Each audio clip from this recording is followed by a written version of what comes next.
Hey guys, welcome to episode number 5 of Here for the Truth. To the new listeners, welcome. Here for the Truth is a podcast by myself, Joel Rafidi, and my co-host here, Erasmus Stylianessis, where we explore the stories behind the truth. We get to the bottom of the journeys of the truth seeker, what it took for them to get from A to B.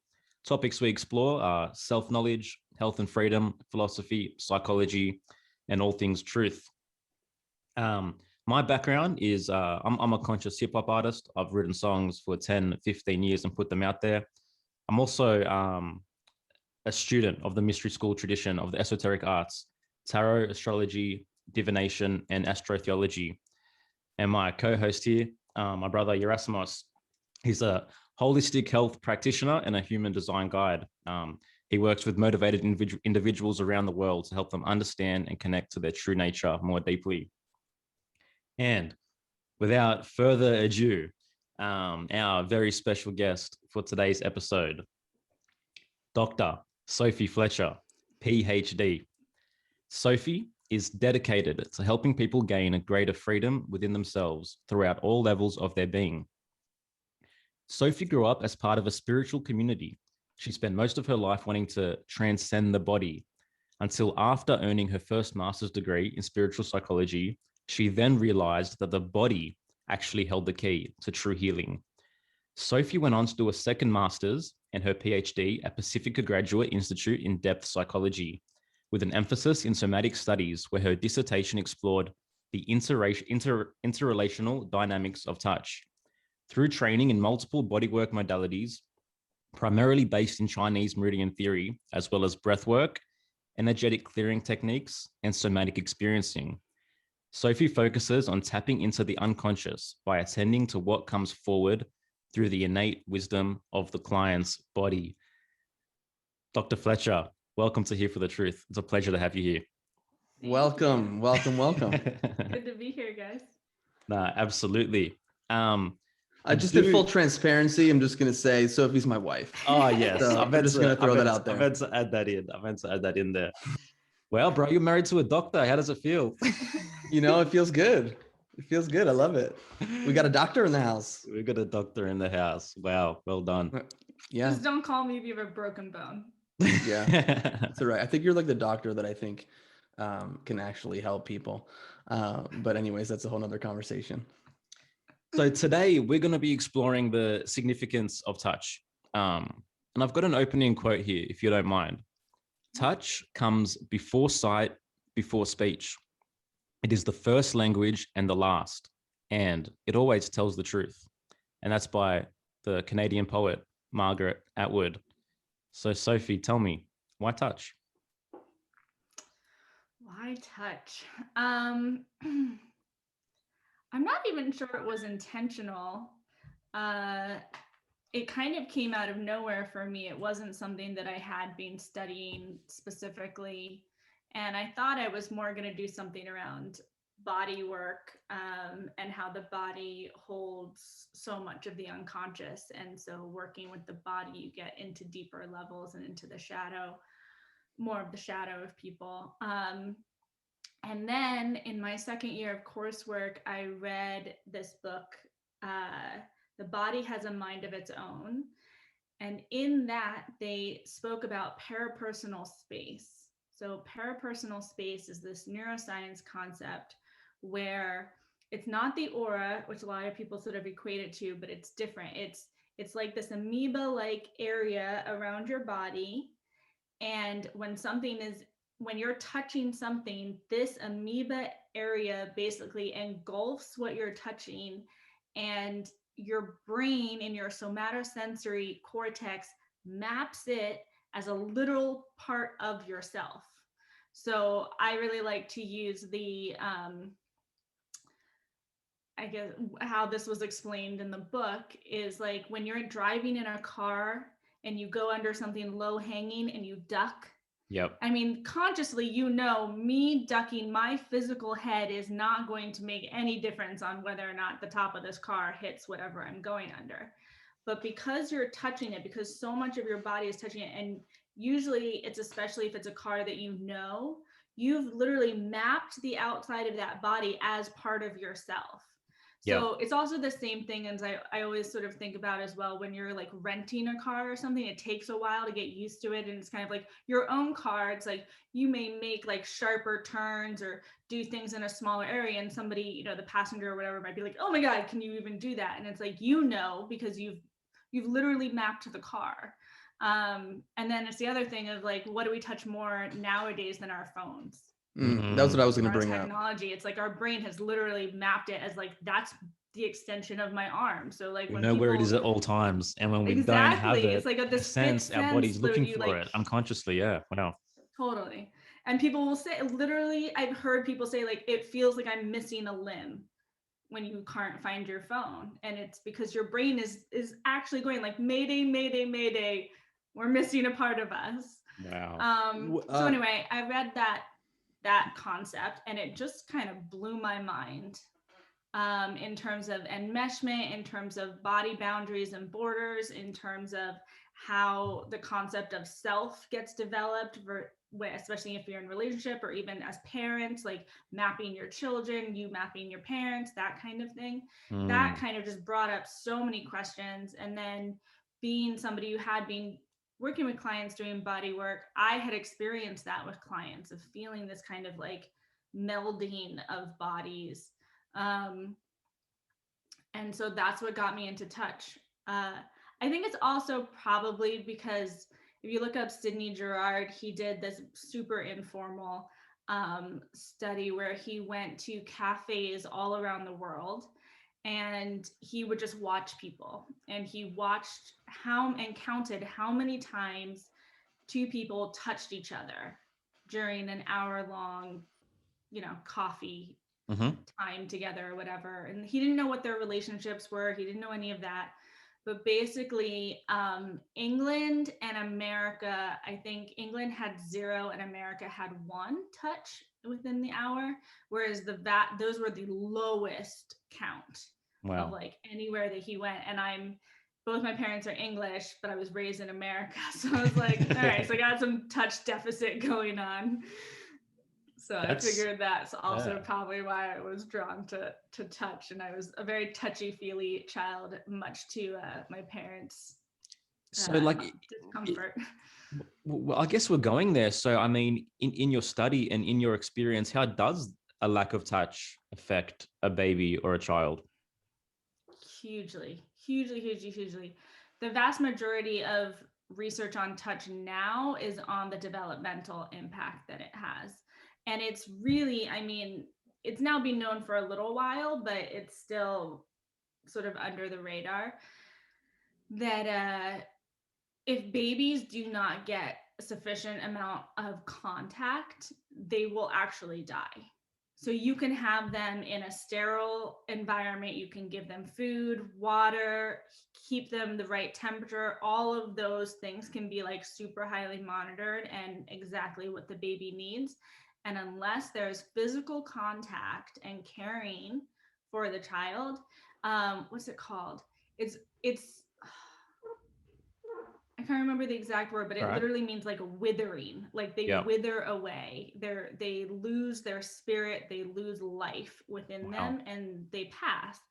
And then you can have a child who's in abysmal circumstances, but they're being held and carried, and they will thrive.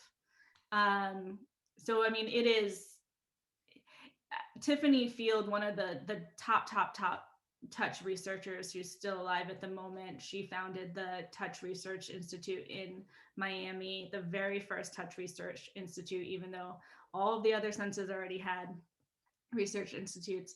But she says like touch is not an option. It is a vital, vital need for your life. And it's sort of used this flippant thing, but it's just not. And the vast majority of especially Western cultures are touch deprived, which increases depression. It lowers your ability to withstand stress. Your immune system gets lowered. Psychological issues, other than depression and everything. You're more disconnected. You're more disconnected from yourself. You're more disconnected from others and the world at large. Lack of purpose. Also, just physical stimulation is like food for your body. So there's a lot. Why do you think touch, out of all the other senses, has been, let's say, relegated to just the background a little bit in terms of how much research has been done?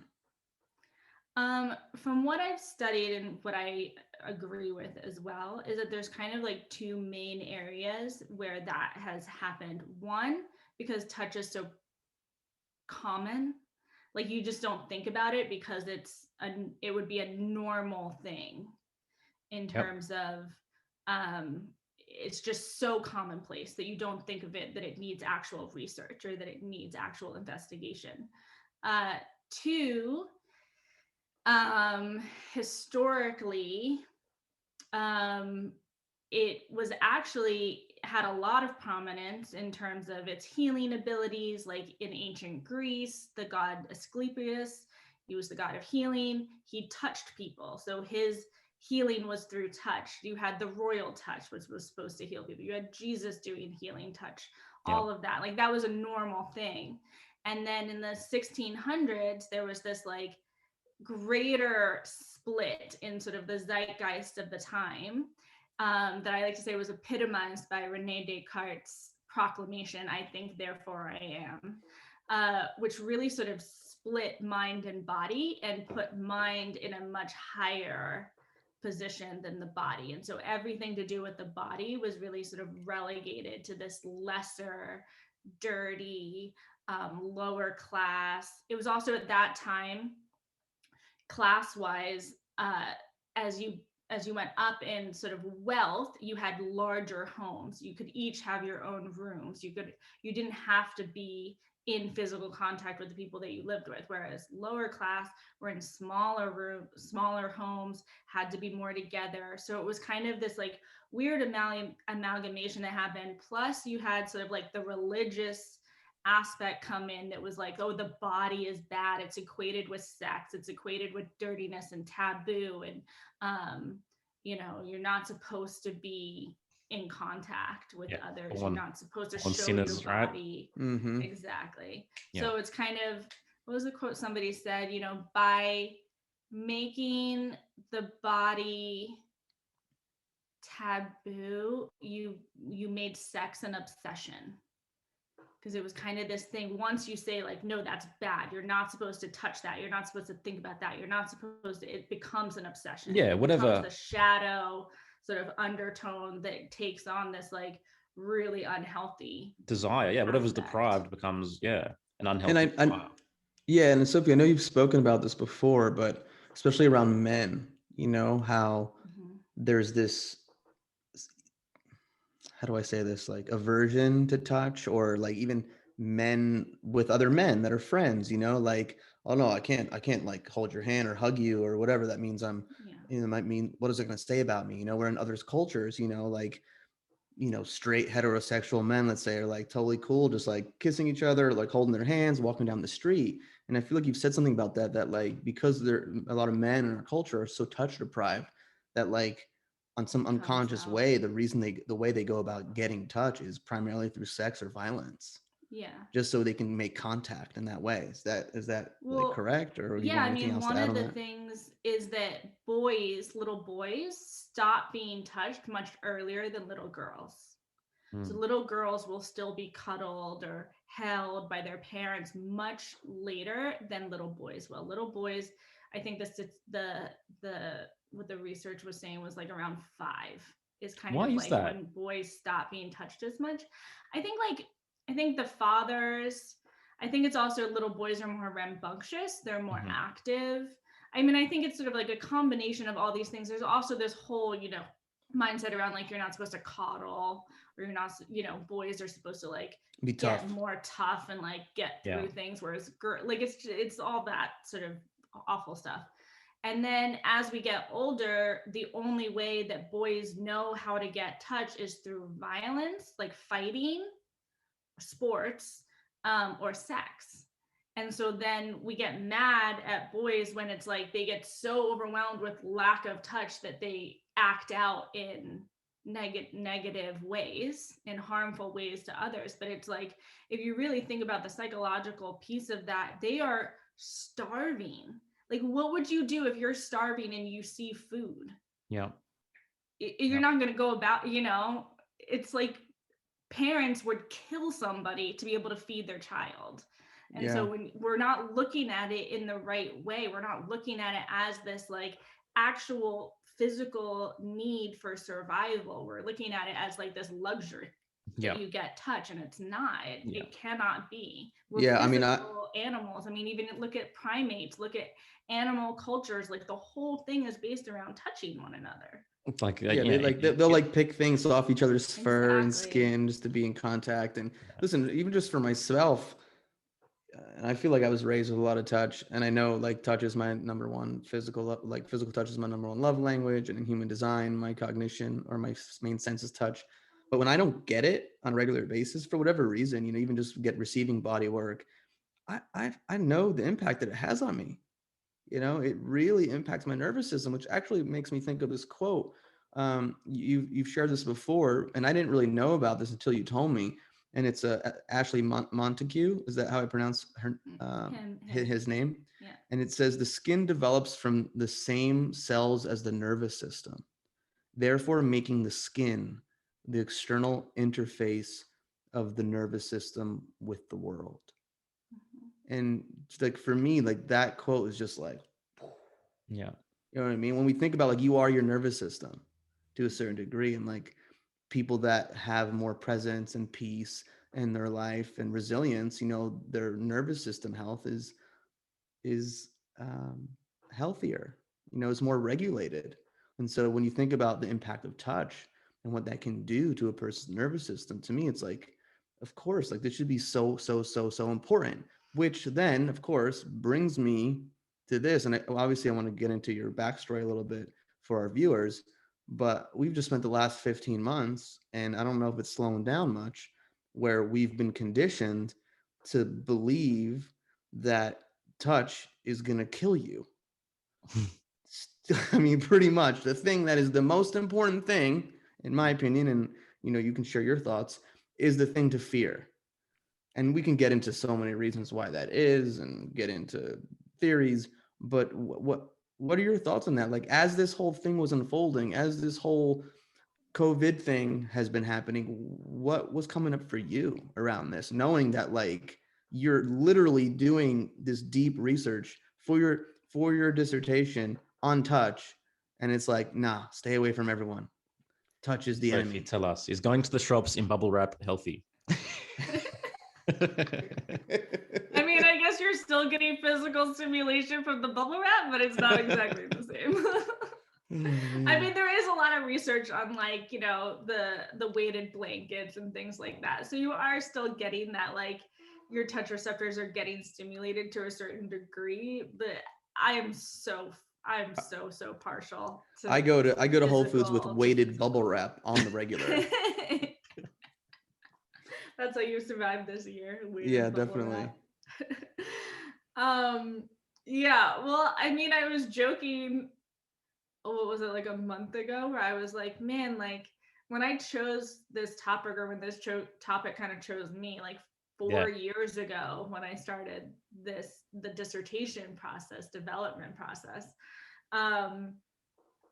it was like, oh, I'm doing it on touch, and yes, touch deprived culture, but nobody really talks about it or knows about it. And it's like I thought it was important, but it wasn't like a controversial issue, really. Yeah. Little did you know. And then now I'm joking that the year that I was doing my actual interviews, research is like the most controversial topic that I could possibly be doing it on, which, I personally probably wouldn't have chosen. So I'm glad I didn't know it at the time. But yeah, definitely weird. Because I mean, my interviews were with people who were hands-on healing body workers, so practitioners of body work, because I really wanted to study people who are in intentional contact with others and what their experience is of being in contact with others. And I figured that if, I walked down the street and just asked random people, like, what is your experience of touch? I was going to get nothing that I could like really, really work with. So I figured I'd narrow it down to that. And during my interviews, I think 5 of my 6 participants were not allowed to work. They were out of work. They weren't allowed to be practicing. Only one person was, and that's because he was in I can't remember what state, but he wasn't he was on the East Coast, somewhere where it wasn't locked down. I thought maybe he worked for himself and was like, fuck the rules, I'm gonna do what I gotta do. No, I don't think any of them were like, fuck the rules. He's a chiropractor. I'm curious if he was deemed necessary. But you know what's like his own stuff, but even going like one step deeper, like birthing during peak pandemic and peak COVID, and the immediate touch deprivation and that fear that's overlaid upon us when it comes to newborns and babies and viruses and health.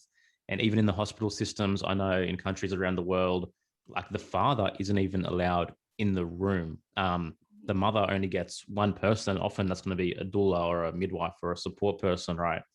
So, I mean, just thinking about the massive long-term effects and consequences of babies born at this time, particularly in families that have outsourced all their trust and power to the powers that be, so to say. I can't even begin to imagine what the world would look like for them. Yeah, well, there were that the video, yeah, where it was like a baby had literally just been born, and the mother had like a plastic thing, like a shield on her face. And the baby was being sort of like pushed into the plastic. Yeah. It was like plastic wrap. It felt like it was being pushed into plastic wrap. Oh my gosh! It felt like it was straight out of like this dystopian movie, like it's like, what, are we humans or not? Like this, it couldn't be further from health, in my opinion. And I guess the follow-up question to that is, with all this touch deprivation and touch aversion and fear, like what do you think the long-term impacts are going to be? Or I mean, I mean, we've already seen massive impacts in terms of the skyrocketing depression, skyrocketing suicides. Just even my friends, like the vast majority of my friends that I've talked to, it's like they've just plummeted in terms of their own mental health and physical health because of it. I think it's terrifying to me to think about the longer term ramifications of kids who are growing up right now. Like the other day walking somewhere down the street, and there was a group of little kids, and we were walking towards each other, and as we got close, the little kids like went like single file against the edge of the sidewalk with their hands behind them in like this kind of like military pose, as if like I was going to hurt them. And it's like, as a kid, it's really terrifying to me to really feel into like the trauma that's happening to our kids right now around the fact that they think that anyone around them is a threat, and that they think that they could possibly be a threat to anybody. I mean, all of these, I've seen commercials now of kids being like, so who knows if it's real, but it's scripted, of, I'm so worried that I'm gonna bring COVID home to my parents if I go to school. And it's like, it's well-crafted propaganda. So much to put on kids. You're not allowed to touch each other. You're not allowed to cuddle. You're not allowed to play. I mean, one of my participants talked about that, where she has a young child, and she was commenting on that she was seeing the touch deprivation impact on her child already. And this was like 3 months into lockdown. So that was, almost a year ago at this point. And she was saying that her child, even though it's a super touchy feely family, and apparently like she's always in contact with the mom or the dad, or all of that, but it's like she wasn't allowed to be playing, like physically playing with the friends. And so she was just seeing that her daughter was like way more reserved, was way more sort of lethargic, was way more tired, was way more just sort of down. Whereas she had been saying that her, you know, her child was so vibrant and excited all the time and was really, really physical. It's shocking and scary to think about the mindset of some of the things and people that are out there at the moment, having just completely capitulated to the propaganda machine that is in full swing. I remember hearing a story early on in the piece where I think it was in New York, and a father and son were working through the city, and the father's mask fell off slightly, and the son was so shocked he thought his dad was going to die. And just this kind of these concepts, man, and I feel sorry for the kids more than anything, because they don't know better, and they can't really know better. They're basically at the whim of whatever their parents are thinking at the time. And I hope that, they can come out on the other side half sane out of all of this. Yeah, I hope so as well. And I know there was those collection of tweets that went viral around like parents in like Canada where they were like isolating their kids for like 2 weeks. Because like, and like not even not seeing them and like communicating to them like from like radio or something. Baby monitors. Like crying and saying how lonely they were and how like they needed attention and they were, so sad. And it's like, I mean, that's where you get to the point where it's like, wow, you've been so indoctrinated that you're going completely against your own nature.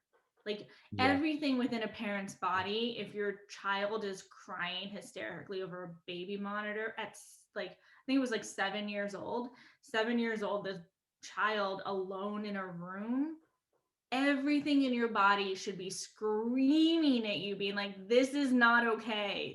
This is seriously wrong. Like, if you're being asked to do this, this is not okay. And like how badly indoctrinated you need to be that you're actually going 100% against your own nature as a human, as a parent. Again, the propaganda machine, none of it based on real science.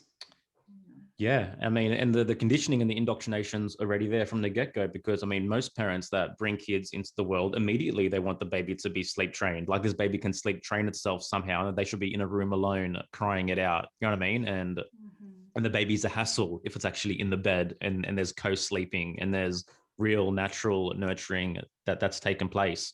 So I feel like the foundations for this mindset were already kind of seeded in a way, but now it's just become extrapolated beyond anything else. It makes me fucking sick, to be honest. It makes me really, really, really fucking angry that this is going on. But I mean, what I guess I'm hoping for, I guess, sort of like what I try to focus on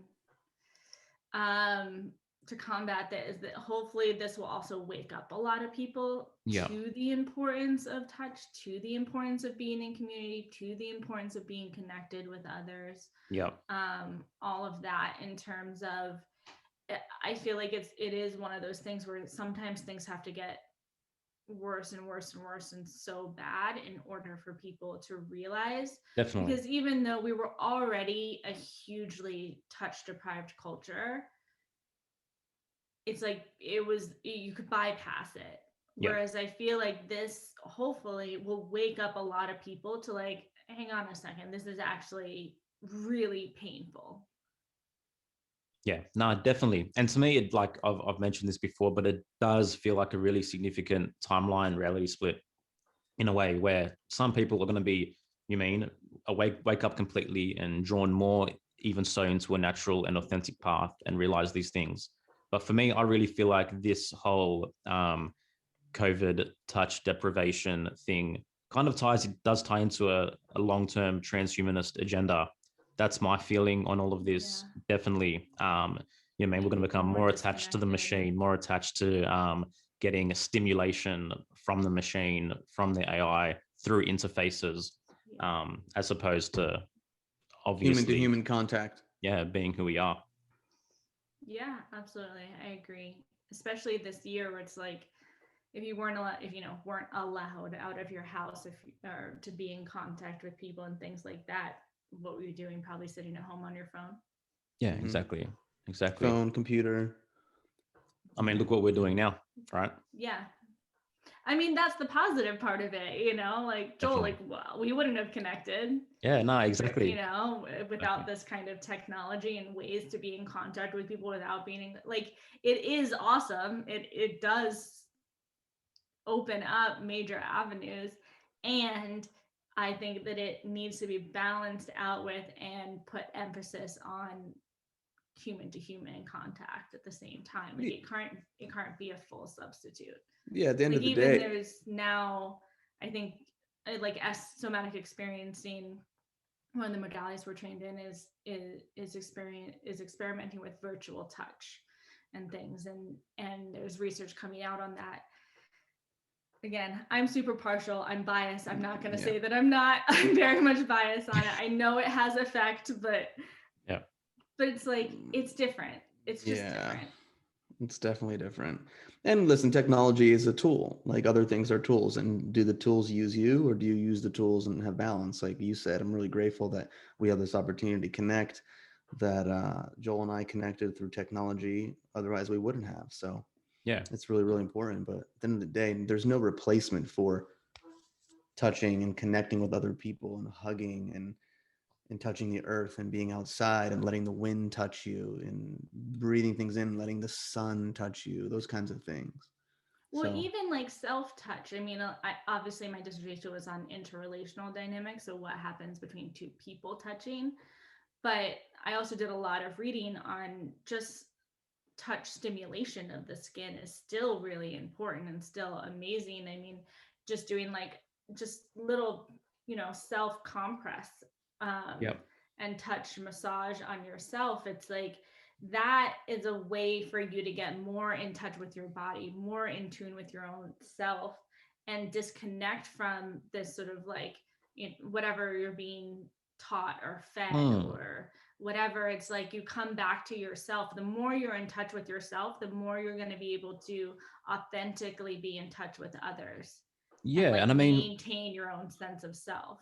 yeah. And like self shiatsu is such a big thing in Eastern culture. I mean, I have a regular qigong practice, and I mean, a part of what I've learned is like just meridian tapping. You know what I mean? And they've done this for thousands of years. So it's like they knew, right? Yeah. Yeah. Yeah. It's amazing. Yeah. hmm. Cool. Talk to us, Erasmus. Talk to us, brother. Any other questions? You got your Sorry, wife here. we'll Come have to on, edit man. this Don't out. hold back I, now. yeah, I'm not gonna hold back. Well, because there's all these like questions around. Like I know my wife, so it's like, well, tell us about your background. What drew you to this? But really, like, what connected you on this path of wanting to gain greater self-awareness in all ways? What was it in you? Where was that seed planted? Like, what obstacles did you face on the Siddhartha road of authenticity? Um, To whatever degree you feel comfortable sharing. yeah. Yeah. I mean, I mean, as it said in the intro, I was brought up in kind of a spiritual community, kind of an alternative um, spiritual community. And my godmother, I was really sick when I was born, and my mom. Well, I guess I'll just be honest. So my dad was in pharmaceuticals, or that was his career, and I was born really ill, and my mom realized that the pharmaceuticals weren't helping me. They were actually making me sicker, and that the main doctor she was taking me to weren't able to figure out what was happening for me. And so it kind of forced her onto an alternative path of, okay, this isn't working, what else? Like she, as a mother does, of like, I will search for anything to save my child. And so that really motivated her to find these alternative paths. And part of that was finding this person who ended up sort of, I adopted her as my godmother. So this person was more in the alternative spiritual realms. and I started working with her. And a lot of it was more sort of esoteric work and things. And I was severely depressed starting at the age of 3 is what I've been able to trace it back to. That at age 3, I started having my first suicidal thoughts and ideations and wishing that I wasn't here anymore. I had this very strong sort of mindset that if I weren't here, everyone else would be better off. And so that just got really ingrained in me starting at age 3. And I never ended up doing anything because of this spiritual community. One of the lessons that I was taught was that if I were to commit suicide, that I would have to come back and do it again, because there was a strong emphasis on karma and reincarnation. And as silly as it was, that sort of went deeply enough that I was like, well, that's not an option. Like, I don't feel like doing it again. That's not smart. So I'm just going to power through and keep going. So while it didn't, cure my depression or change my mindset, it stopped me from actually physically doing anything to myself to make that happen. So that was great. But it was all about sort of transcending the body. It was a lot of meditation. It was a lot of focusing outside of yourself, focusing on the larger sort of universal experience. And if something hurt, you just kind of move your attention to something else. And while it was great, it was after I graduated with spiritual psychology that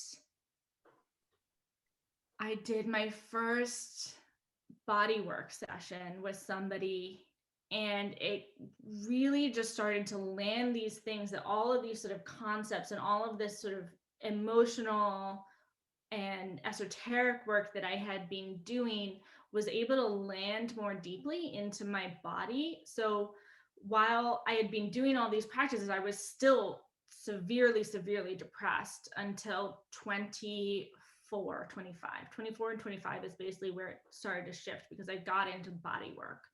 And as I started getting this body work done, that's when it really solidified the shift for me. And I haven't been depressed or had a suicidal thought since 25. So 10-ish years now. Thank you for sharing. I've got one question, if you don't mind. What was it at 3 years old that made you feel like such a burden on others?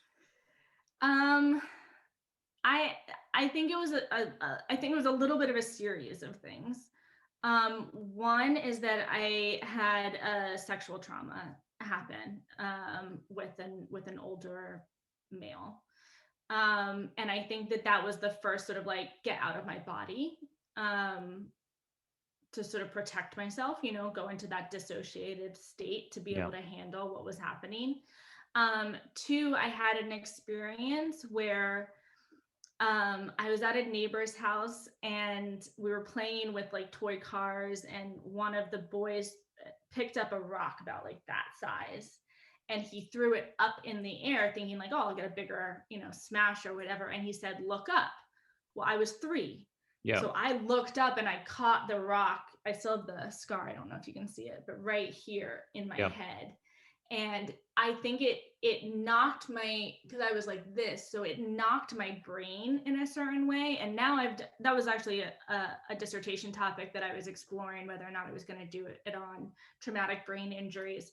But there is some research, even with CTE and stuff with the football players. But there's research coming out or developing around how with traumatic brain injuries, especially with kids, but even older, your brain actually gets moved. And so the wiring is a little skewy, like things aren't actually as they should be. And along with that, I remember my distinct memory is that I was lying in the backseat of my mom's car with, like paper towel on my face as it was like gushing blood. And my mom is in the front seat with my sister. my older sister, and my mom is like screaming at my sister, like, how could you let this happen to her? You know, you were in charge, you need to look after her, all this stuff. My sister's crying. And I just had this very strong, if I weren't here, this wouldn't be happening. Yeah. Like, they wouldn't be arguing, my family would be happier. And my nickname as a child was disaster area, because I had this habit of like running into everything. So if there was like an open field and one tree, I ran into the tree somehow with my head. Well, I mean, your There's brain also, moved around, so it's right. Well, there's I'm also joking. research on that apparently once there's a traumatic brain injury, or once you've hit your head in a certain way, or there's a certain injury, your body will actually sort of recreate things to try and like jar it back into place. Basically, like it's like an instinctive, like trying to heal yourself, but you're actually hurting yourself more. But Wow. So I think there's a little bit of that. But so both of those kinds of things, both of those happened at 3. And I think that's just such a, you know, a formative little age that you're just becoming more conscious of things. You're just kind of becoming more and more conscious of like other things outside of you and what's happening around you. And oh, that feels good, that doesn't feel good. So I think those things just kind of tandem together to me being like, bye. Like, I find it interesting too. I find it interesting too that you're a 3 line in human design, and this happened when you're 3. And the 3 line in human design, and it's your conscious line, is all about bumping into things and learning through trial and error. So you mentioned like bumping into things. So again, who knows? It's just interesting. It happened at 3, and then you're a 3, and you said like, oh, I kept bumping into things. So it's interesting to think about. That's for sure. Definitely. Yeah. I think also, I mean, I wanted to just share because school was really, really, really hard for me. School was, Did you go to a conventional school? I did. Well, I went to a Quaker school, and there was only 20 of us in a class or in a grade or whatever. So it was very small. But it was, so I didn't go to public school. But it wasn't like a Montessori or something like that. Waldorf like school. It was more normal. Yep. In terms of that. But what I was told later is that I'm more of a kinesthetic learner. So I do better if I can like touch something or understand something, like personally relate to it, get it through different avenues. And my parents are extremely smart, and so is my sister. And then when I was 7 or 8, and I'm curious about this in terms of the traumas that I had and sort of the depression and stuff, if that also really affected my ability to learn things. Because memorization, I am terrible with memorization. Like if you give me something to memorize, it's just not going to happen. I could take a week on it. I'm not going to remember it unless I like have something where it like hits me, like touch research and things like that, where it's like I have a story, or I have it's more personal. But so 7 or 8, because I couldn't, they would do, you know, spelling quizzes or whatever, and reading, you know, lessons. And so my parents were called in, and I remember sitting with them, with my first grade teacher, and she was explaining to them that I was so severely dyslexic that I wasn't going to graduate high school, and that college was completely and utterly out of the question. And who's this teacher now, so you can show your PhD and your 2 master's degree too? Let's hear it. Yeah. So I think that also was, you know, as a parent, especially if you hold intellectual prowess as a very high quality, I think that was really hard on them. And my mom was fierce in terms of, she did not let me be diagnosed, and I was never put on medication. I was never put on anything to like combat it or whatever. She just had me go through like multiple tests, and I had to go to special tutorings and all of that. But I think there was a certain level of like, oh, something's wrong with me, that got really ingrained as well through that, of like, I'm not smart, I'm not capable, I can't do, you know, the same thing as everybody else. And I'm also kind of grateful for it, because I'm curious what percentage of that also sort of motivated me to do the PhD. You know, because I mean, trauma can also be the greatest motivator that you can possibly have. And even my research on touch and things like that's all from trauma. That's all from my own shadow, woundings. Yeah, that I was definitely. motivated to do that. So, there's a part of me that now, I mean, if you would ask me, when I was 8 through probably like high school, I would have said, fuck that, it's terrible. But now it's sort of like, but you can the use it shadow as in a sense is where motivation. our deepest work lies, right? So it often Yeah. is the catalyst and the motivator for where our trajectory kind of points, in a sense. Definitely. Yeah, Your greatest wound becomes your greatest gift, as the saying goes. exactly. Nice. Yeah. Fully. No, So I I think there were feel that, and I can pieces relate with to that that. deeply. Yeah.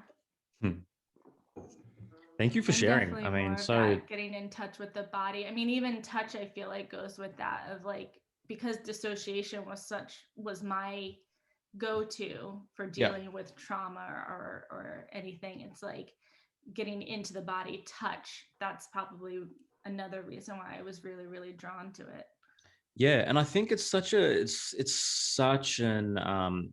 it's underrated topic or concept, because most psychotic disorders, you know what I mean, from narcissism to schizophrenia, can be linked back to bodily dissociation and a lack of bodily presence. I read a book, Betrayal of the Body by Alexander Lowen, that goes into this deeply. And just to think, even the correlation between a simple narcissistic attitude and bodily disassociation. Do you want to touch on that a little bit? Yeah. Well, I think it goes back to what I was talking about, even with the like self-touch and research on that, of being in more touch with yourself, is that narcissism, it's such a wound on not knowing yourself. I mean, it's such a deep wound of self-doubt, of self-loathing in a lot of ways, and it's a disconnection from your true self. Because if you're really connected to yourself, if you really love yourself, if you really care for yourself, if you really feel yourself, you're going to know more of your divinity and all of that. And so with narcissism, you're so disconnected from the truth of who you are, that I think touch can only help with that. I No, mean, if definitely. And I mean, it's projecting everything that we lack, right? Yeah. And I mean, this always, for me, I've always come back to the Reichian idea of bioenergy, and ultimately touch being the catalyst for that bioenergy to be able to flow, and for us to be embodied, not disembodied, as these new age gurus, teachers, and even religious and biblical and Judeo-Christianity ideology have perpetuated and indoctrinated and conditioned into the masses for so long. It's crazy for me to think about, because for me, I always try to create these links, but to me, there has to be intention there, right? They must have known at some point the ultimate significance of the body as primary and as divine, for the actual stigma and ideology of the body to be dirty, to be perpetuated to such a deep extent. And for someone to actually, that's raised with these ideologies, to get to the point of, I guess, reversing that and understanding, it's a big trek. It is. It really, really is. Yeah. I mean, Reich is the, godfather of Western body work, in terms of everything kind of started from him saying fuck you to the establishment of the Psychoanalytic Institute in Vienna with Freud and well, Jung as well, but they didn't know each other. But Reich was one of the main students from Freud, and Freud actually started with the body. He started his theories of the instincts and all of that was very body based, and he was a hypnotherapist at first, and he would touch his clients. while they were under hypnosis to really like kind of provoke more of these emotional reactions.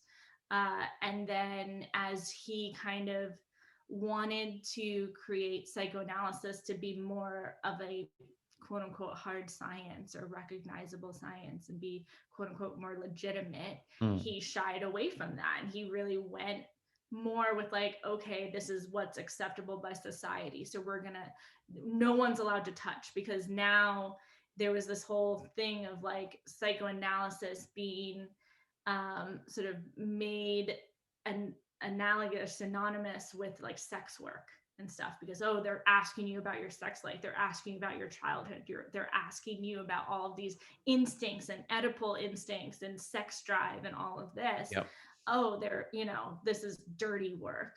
And so he really shied away from that. And then he really took it even a massive step further, and he made it so that the analyst was out of sight. So the analyst sat behind the client, the patient, who was lying down. Wow. And so I talk about this in my dissertation, how he literally removed the analyst's body. So they were supposed to be 100% blank slate. Jung did a little differently, where he actually brought the body back in, where he would talk to them about their bodily feelings and sensations and all of that, but he never touched. He wouldn't do touch work. Reich was the first person, and Alexander Lowen and Grodek, what's his first name?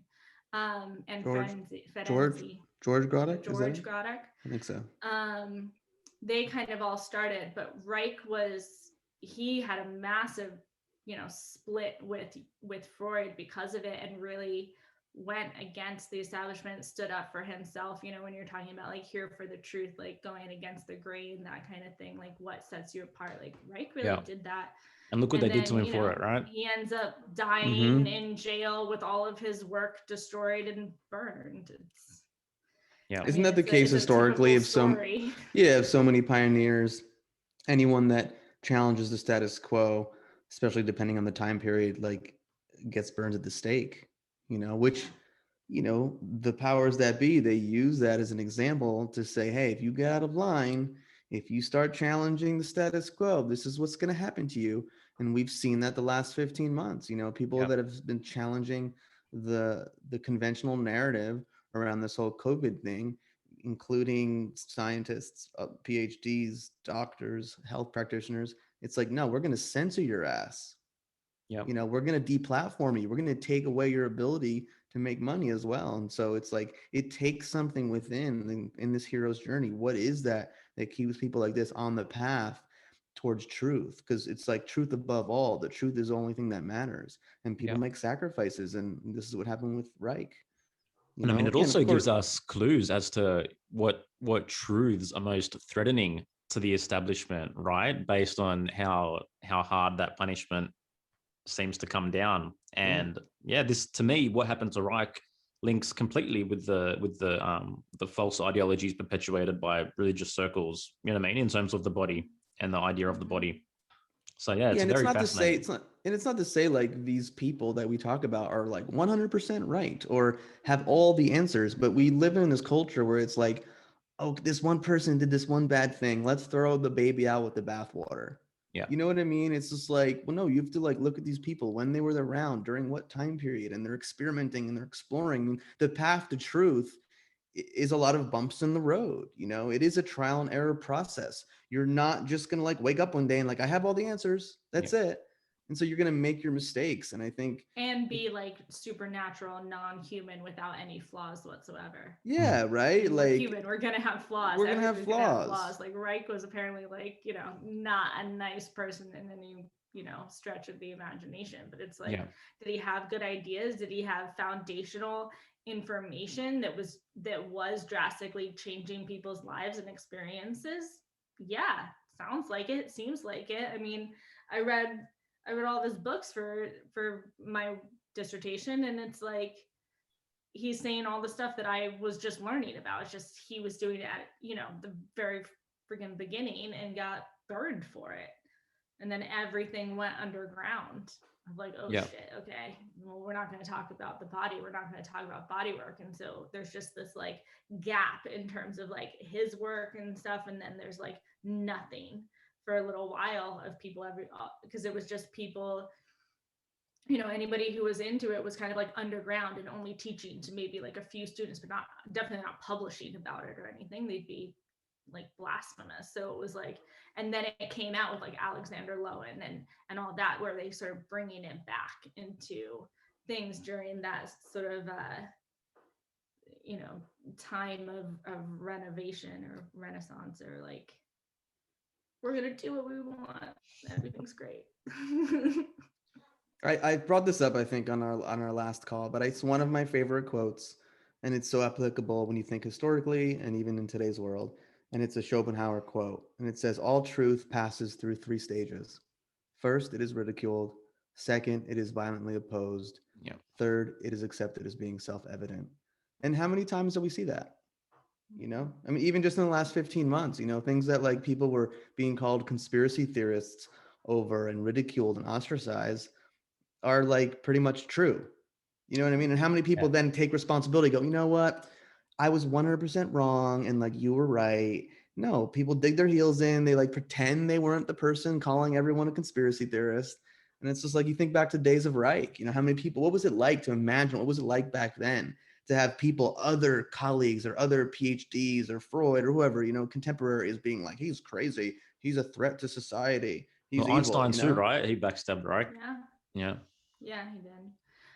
Even, I mean, what was it, not until like the 70s or 80s when they started deciding that babies could feel pain? Oh, yeah. Yeah. It's like, that's so recent. Like, you didn't realize, but now we have all the research saying that no, babies are feeling everything inside the womb. Yeah.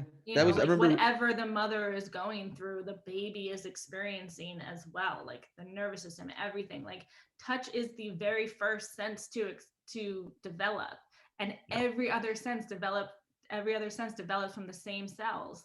It's like touch is the mother of the senses. That's what Ashley Montague says.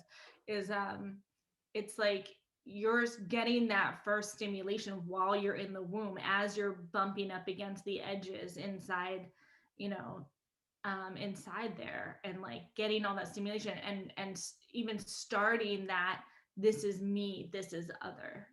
Yeah. Well, it's the first language, right? I mean, sensation. Yeah, we communicate through touch. Like we there is obvious communication that comes through when somebody touches us, whether that's, sinister, whether it's empathic, whether it's whatever, touch, it is language. Mm-hmm. Yeah. And I mean, for a baby 100%. Being held by a mother, and if the mother is resentful or whatnot, then the baby's going to feel that too, right? Yeah. Well, especially like the baby doesn't understand words yet. Mm-hmm. They're not going like, oh, they said I love you, that means they love me. They're going by, oh, she's stroking my back in such a nice way, that feels great, that's what love is. Mm-hmm. Yeah. They're not having that intellectual discussion inside of themselves, but it's like your physical body is replying to nice stimulation, bad stimulation. I remember reading about what you just said before around like that up until the 70s, 80s, the consensus was that babies didn't feel anything. And I read about that in this book by Dr. Ronald Goldman called Circumcision, the Hidden Trauma. And they talked about that. And so it does blow my mind that when around the time when I was born in 1980, that the consensus in the medical community was that babies do not feel pain. And even just the fact that like when babies were experiencing circumcision and they would like pass out, disassociate, you can say, like the ruling paradigm was like, oh no, they're just going to sleep. What? It's so archaic and it blows my mind. And a lot of that stuff, it takes decades for these truths to come out. There are these rituals, there are these ways of being that just get passed down because it's like, this is what we've always done. This is how it's done. And it does take a pioneer like Reich or someone of that ilk to go, wait a minute, something's fucked up. Like, wait, how long has this been going on? We've been really messing with people, like we've been really doing this hurting people. for how long? And it's like, nah, I have a different way. And it's not for everyone. Like, there's a reason why there's only like one Reich, you know, and it takes a certain person and their path. And we can talk about human design. We talk about your pteroscopic system, like which types of people are geared more towards this thing. But it's it's the road less traveled, Yeah. you know, being on this hero journey, challenging the consensus, exploring who you are on the deepest levels, challenging the system. It's not for everyone. You know, it's one of the big reasons why we have this podcast. Like Joel said earlier, is that, you know, I'd like to think we're all truth seekers to the degree, but we want to celebrate that. We want to celebrate the person who has challenged authority, challenged the status quo, you know, that are fighting for freedom, freedom of their lives, freedom of truth, you know, that like talk about the obstacles they've faced and have like met them face to face and said, you know what, fuck this, fuck the system. There's a better way. And I know it's just really cool. And I'm really blessed and grateful that we're doing this. And obviously in interviewing you, it's really cool because it's like, how many people go like, I'm going to write my dissertation on touch, or I'm going to explore touch. Like, what is the significance of touch? You know, like you said earlier, it's kind of this thing that's taken for granted, but we don't really know. And we're going to experience in the next 2 years, 3 years, 4 years, the next 10 years, who knows, the repercussions of this lack of touch for the last 15 months, 16 months, whatever that is. And I do hope, like you mentioned, that there is something positive that comes out of this, that we realize the importance of it.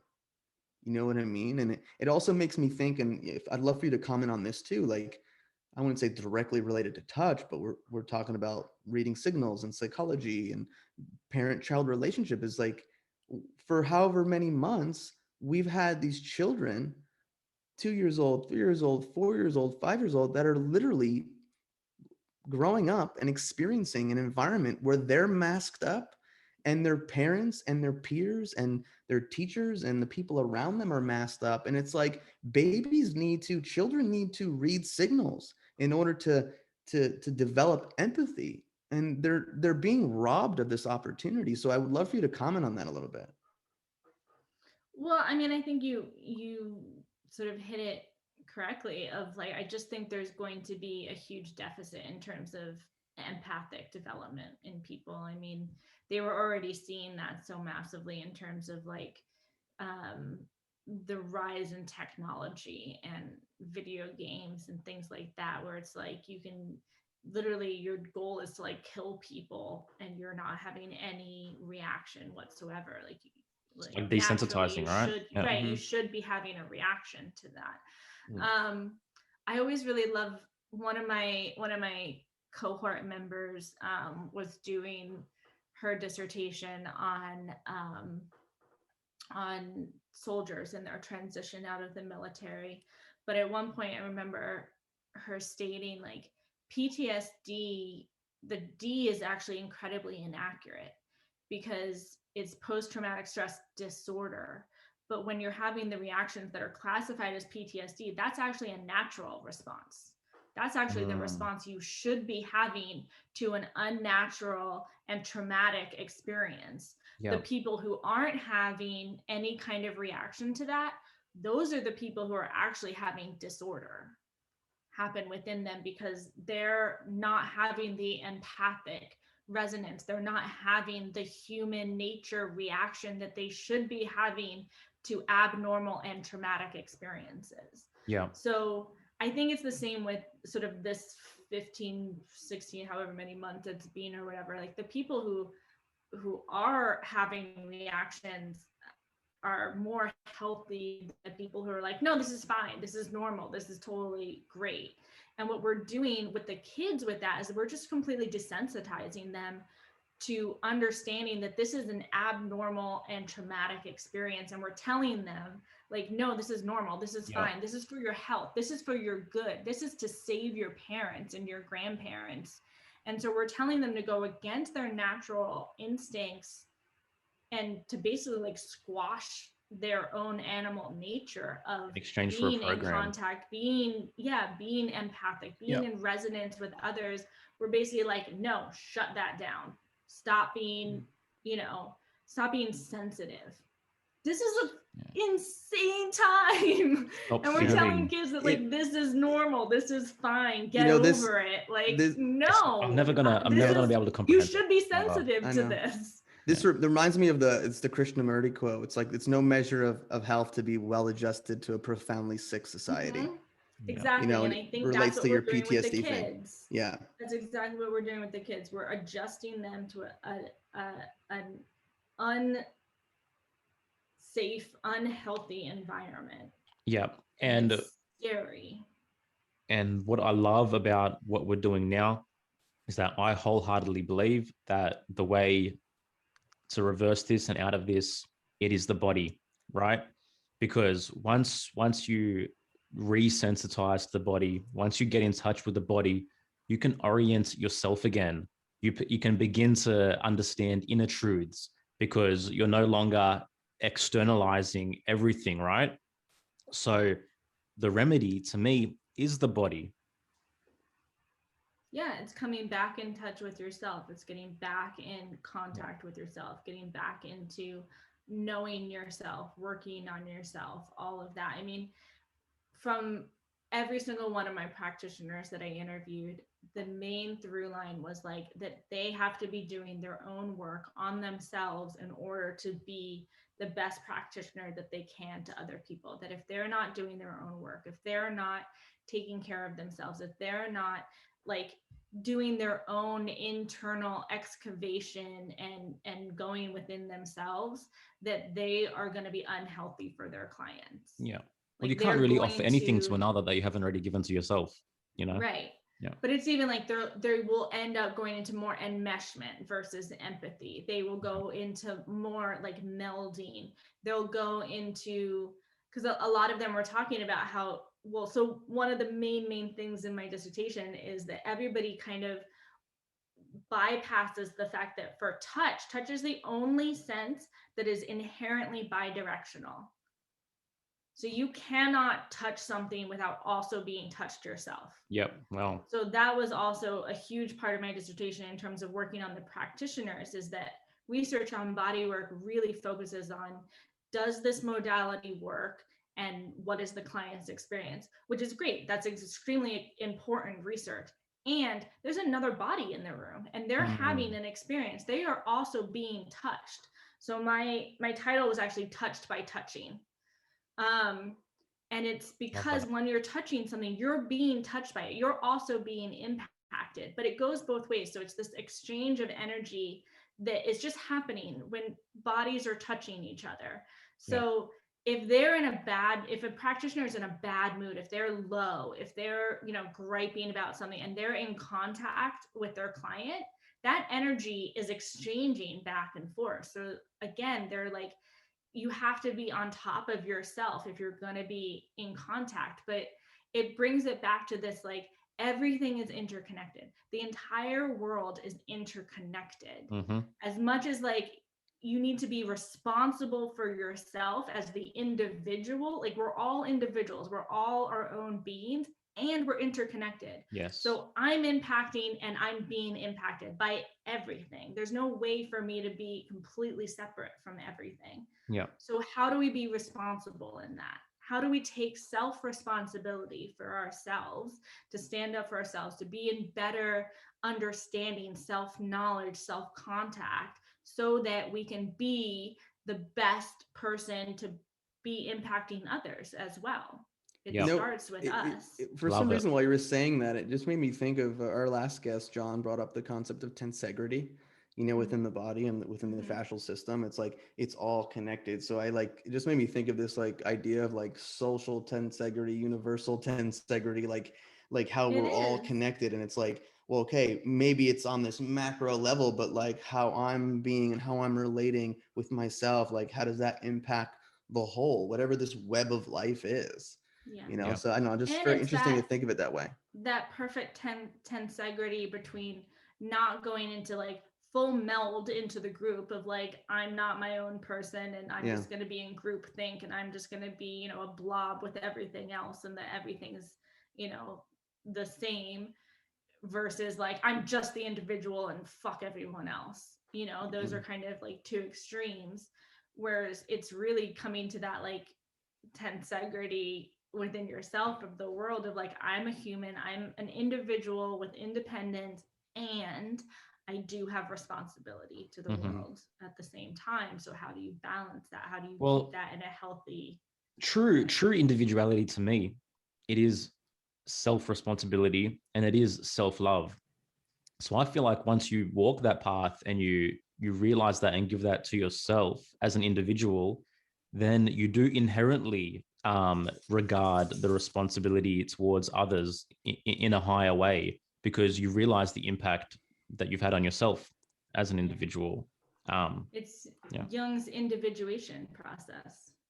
Yeah. You can't bypass the individual work. Like, you know, doing the individuation is you're gonna, you know, screw society, I'm just on my own and fuck everybody else. And it's actually not at all. It's actually that you have to separate yourself first, get to know yourself, get in contact with yourself, and then you can come back and you can be more whole, you can be more full within yourself to then be of greater assistance to others. Yeah, it's part of that hero's journey, you know, going off on that internal journey and then coming back. Like ultimately we want, you know, collectivism, you know, that term, it's just like this, like, oh, this negative term. And yeah, I get it in a certain way, but at the same time is like, when we have a collective of true individuals, what will the world look like? Cohesiveness. Very different, yeah. You know, and well, is that even possible? You know, like, but we can strive for it. And at the end of the day, it comes down to self-responsibility. Like you said, Joel, you do your inner work, control what you can control. You can't control everything else outside of you, you know. And then when you start there, then what happens? How do you influence your environment, the world around you, etc.? Well, we're only free as we're willing to assume responsibility, in one sense. Yeah. I mean, it's always come back down to personal responsibility for me, you know. And I know it's like kind of like a buzzword and cliche, but it's so true. You know, where can we continue to look in the mirror and look inwards? I say that as Rosie's, our dog, is like trying to, she's whining a little bit. She's like, all right. She's you guys not fully individuated yet. No. Working on it. Come here. Well, Come here. I mean, because can you speak a little bit on Jung's individuation? Just a little basic rundown on that, because in what I discovered, I guess, esoterically, is that we all have one primary sense, which is neglected, and that inherently is the root for the shadow.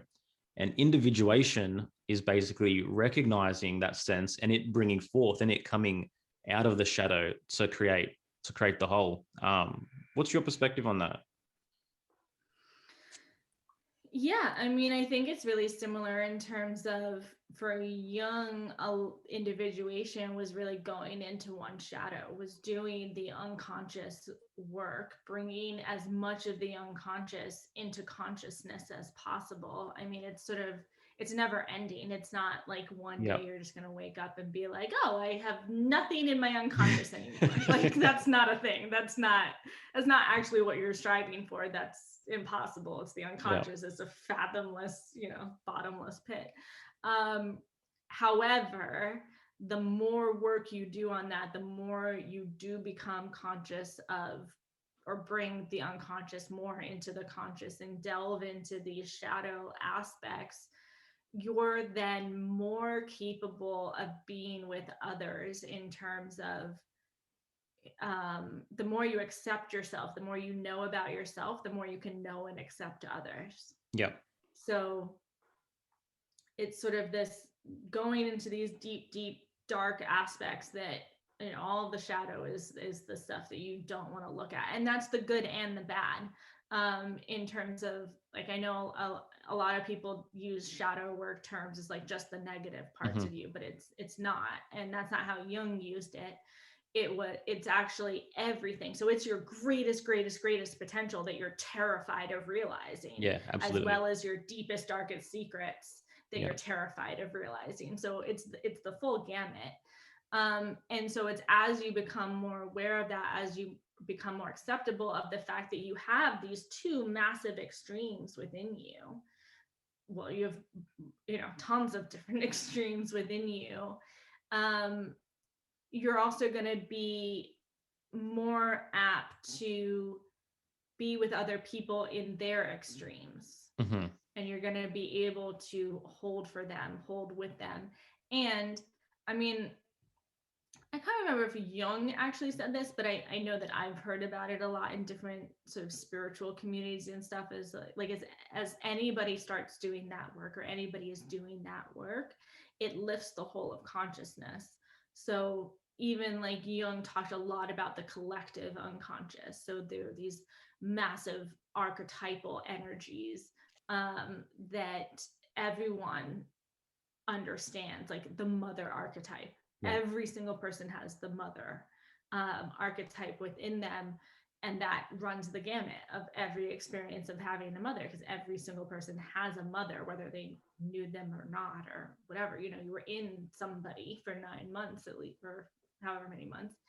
And so the more that you work on these aspects, the more you're going to be able to be in relation.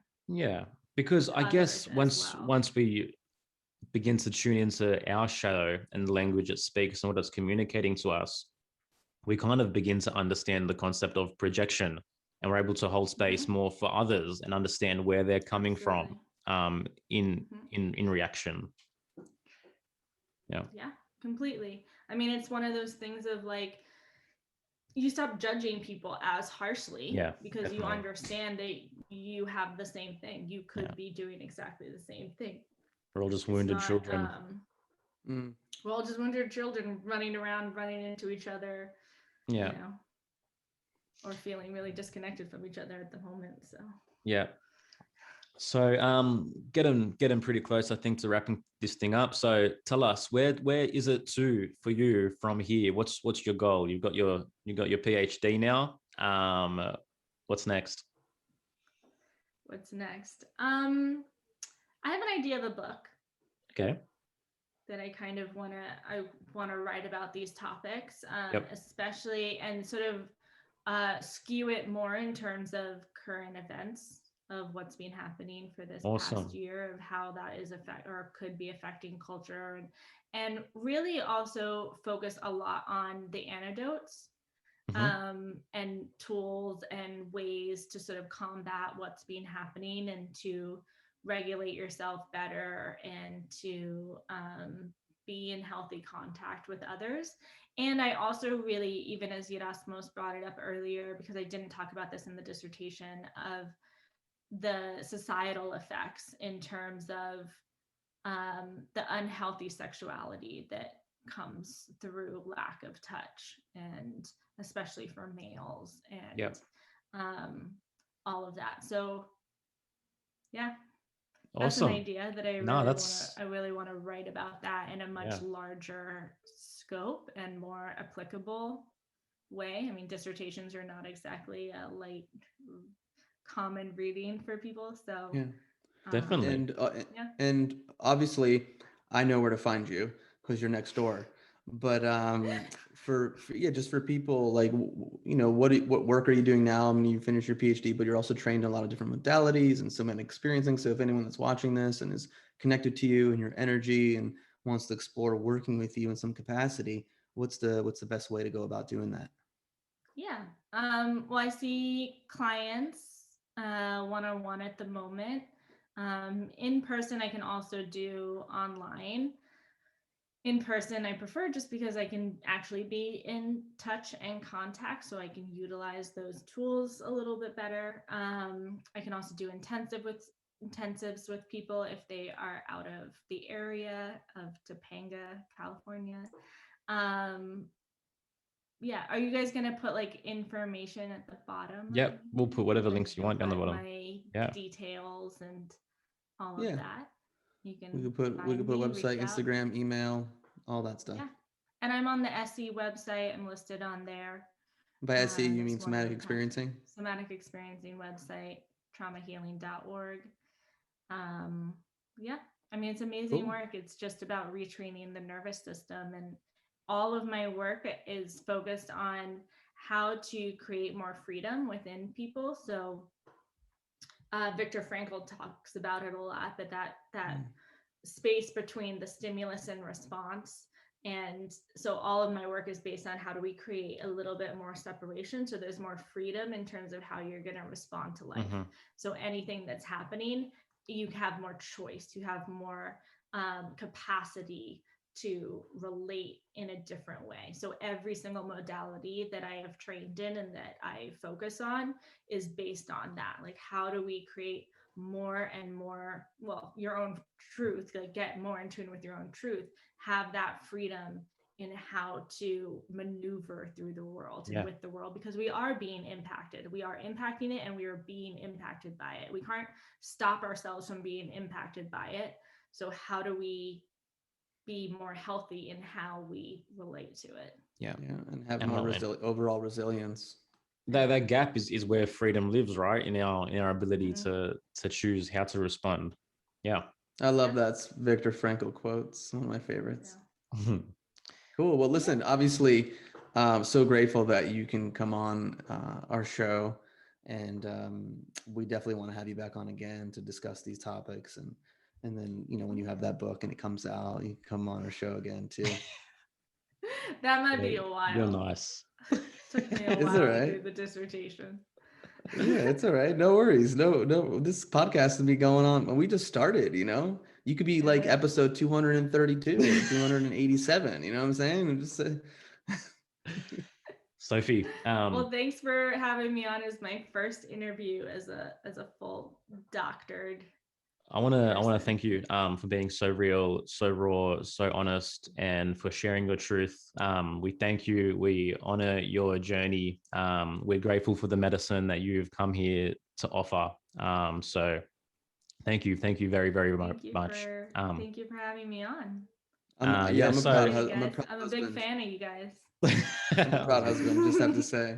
I've got two now. I love it. All right. So before we go, Sophie, are you here for the truth? I am here for the truth. Yes. I mean, let me think about it for a little bit. Am I here for the truth? Yeah, I'm here for the truth. Hey guys, this is episode 5. Are you here for the truth? Are you here for the truth, bro? Come on, you can't get out of this. I'm here for the truth, bro. Guys, thank you for listening to episode 5 of Here for the Truth. This has been an incredible conversation and dialogue and something so relevant with Dr. Sophie Fletcher, PhD. Thank you for joining us. We'll see you next time. Thank you. Take care, everyone. Bye-bye. Bye. Smoking mirrors, I'm seeing through the illusion. Waking up in a time, they think you're in a delusion. Somebody set the alarms, cause they be too busy snoozing. I'm in a DeLorean.